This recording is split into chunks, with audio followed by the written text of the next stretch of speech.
আপনারা সবাই জানেন যে আজকে সকালে 21 নভেম্বর শুক্রবার 10:30টার পর একটা ভূমিকম্প হয়েছে। এটা শুধু ভূমিকম্প না, মানে ভয়াবহ ভূমিকম্প, যেটার মানে রেশ আমার এখনো কাটে নাই, যে আতঙ্কের রেশটা। বাট আমি কিচেনে ছিলাম, আমি দেখলাম যে আমার ক্রোকারিজগুলা ঝনঝন করে শব্দ করতেছে, আমার পায়ের তলা কাঁপতেছে, আমার বিল্ডিং পুরো কাঁপতেছে, মানে জাস্ট মনে হচ্ছিল এই মুহূর্তে ধসে পড়বে। তো আমরা সবাই ডাইনিং রুমে বসে আছি, ব্রেকফাস্ট করছি, গল্প করছি, হঠাৎ করে সব কিছু কাঁপা শুরু করলো। টেবিল চেয়ার, তারপরে হচ্ছে যে আমাদের বাসায় যে ছবির ফ্রেমগুলো ছিল ওগুলো কেটে পড়ে যাচ্ছে। এত বাজেভাবে এর আগে কোনো ভূমিকম্প এক্সপিরিয়েন্স করিনি। তো প্রথমে আমি ডিসাইড করেছিলাম যে আমাদেরকে টেবিলের নিচে যাওয়া উচিত নাকি বিল্ডিং থেকে বের হয়ে যাওয়া উচিত।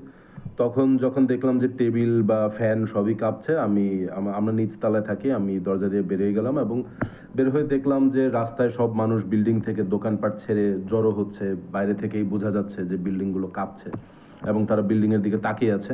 তো তখন কিন্তু আমি বের হতে হতে শকটা শেষ হয়ে গেল। এখন চিন্তা করছি যে আফটার শক আসবে কিনা বা কত ফোর্স নিয়ে আসতে পারে, কখন আসবে।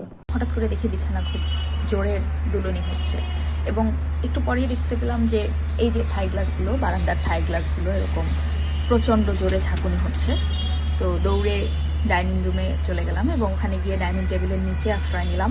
পরবর্তীতে একটু পরে দেখলাম যে বিদ্যুৎ চলে গেছে, বাসা ব্ল্যাকআউট হয়ে গেল। পরবর্তীতে বাসা থেকে নিচে নামলাম, সিঁড়ি দিয়েই নামতে হয়েছে এবং সিঁড়ি দিয়ে নামার পরে দেখলাম ততক্ষণে সবাই নেমে এসছে। বয়স্করা বেশি আতঙ্কগ্রস্ত হয়ে গেছেন এবং অনেকেই বলছিলেন যে তাদের জীবদ্দশায় তারা আসলে এ ধরনের ভূমিকম্প ফিল করেননি।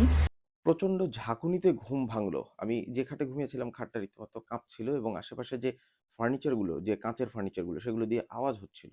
আমি নিচে নেমে গেলাম, ততক্ষণে বাইরে চিৎকার চেঁচামেচি শুরু হয়েছে এবং আমি পুরান ঢাকায় থাকি, ফলে পুরান ঢাকায় মানুষের একটু ভয়ও বেশি, সাহসও বেশি। কিন্তু তারপরও এই ধরনের ঝাঁকুনি, এই ধরনের চিৎকার চেঁচামেচি আমি ভূমিকম্পের কারণে অন্তত গত কয়েক বছরে শুনিনি। আমার ধারণা ঢাকায় এই আজকের যে ভূমিকম্পের যে ফিল, এইটা ঢাকার মানুষ খুব বেশি আগে দেখেন উনি, মানে শেষ কবে দেখেছেন আমি জানি না।